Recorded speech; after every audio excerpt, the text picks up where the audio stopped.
الرحمن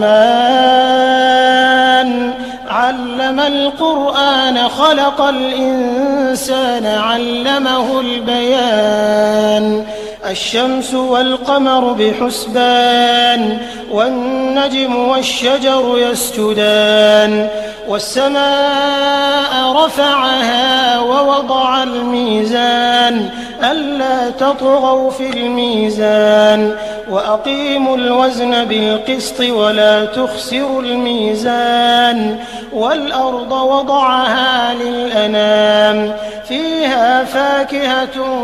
والنخل ذات الأكمام والحب ذو العصف والريحان فبأي